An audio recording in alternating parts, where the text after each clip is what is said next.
आज चाहिँ हामी ऐतिहासिक हाङमा बरफ माङहिममा यो यगवातङनाम तथा उभौली पर्वको अवसरमा यहाँ माङ सेवा पूजामा छौँ र यो चाहिँ हाङमा वरक हो रानी पोखरी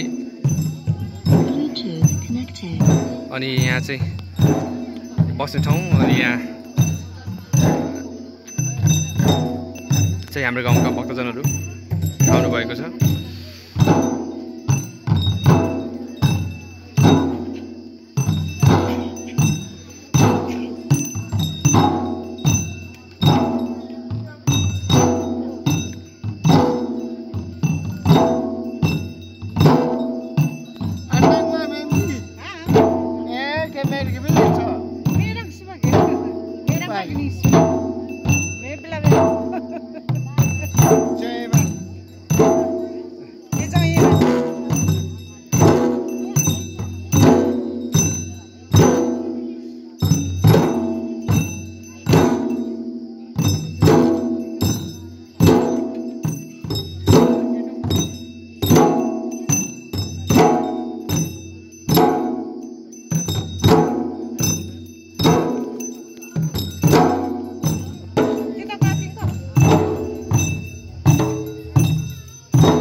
र यो चाहिँ कुमाई गाउँपालिका वार्ड नम्बर 4 साबिक रानी गाविस वार्ड नम्बर 6 मा पर्छ र यो चाहिँ ऐतिहासिक हाङमा वरक हो जसको आफ्नै ऐतिहासिक महत्त्व भएको छ। यहाँ तपाईले हाङमा वरक देखिरहनु भएको छ। पहिला चाहिँ यो जति पनि भूभाग थियो यो भाग सबै चाहिँ यो हाङमा वरकको भाग थियो भने अहिले चाहिँ यो सबै पछाडि यो ग्लोबल वार्मिङ प्लस यो वरक चाहिँ सुक्दै गए पछाडि मेरो सुबाजीको पालामा चाहिँ उहाँले पुरेर अहिले चाहिँ यो खेतीयोग्य जमिन बनाउनु भएको छ। अनि यो चाहिँ सुन्तला खेती छ यहाँनेरि।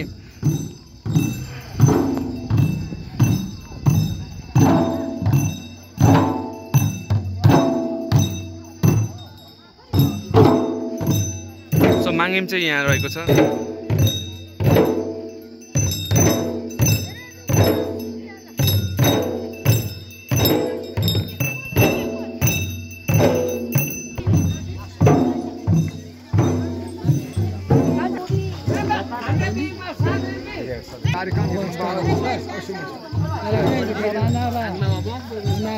सेवारो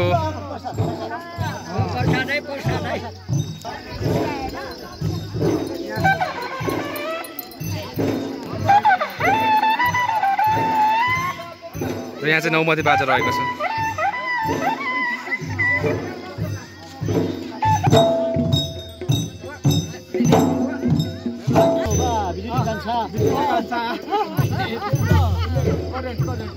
करेन्टमै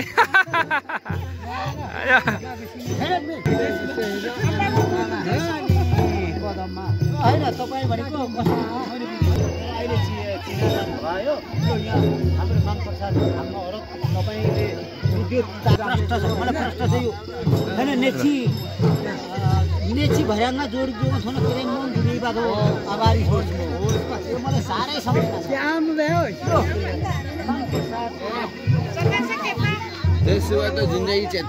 प्रसाद प्रसाद गर्नुहोस् है प्रसाद।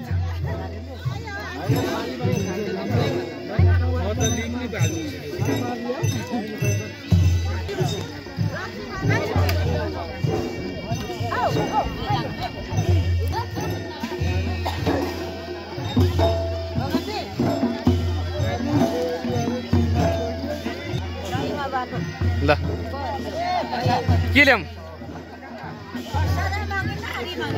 Hello hello sir.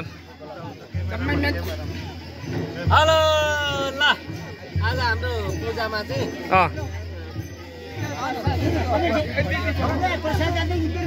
हाङमा पोखरी हाङमा वरक चाहिँ पहिले हाम्रो एउटा रानी पोखरी हुँदै रानीको भनेर पछाडि व्यवस्थापन भएको थियो र बस्नु बस्नु अहिले आएर चाहिँ जुन यो पुरानो एउटा रीतिरिवाजलाई चाहिँ फेरि सुचारू रूपले दोहोऱ्याएर चाहिँ उ गरौँ भन्ने हाम्रो एउटा मान्यताका साथ हामी सबै भेला भएर पूजा आजा दर्शन के कसो होइन उद्घाटन भन्दा पनि मान्यता ल्याइरहेको थियो र पनि अबदेखि चाहिँ भव्य रूपले यसरी नै गर्दैछौँ भन्ने हाम्रो एउटा विशेषता भएर चाहिँ हामी यहाँ उपस्थित भएका हौँ।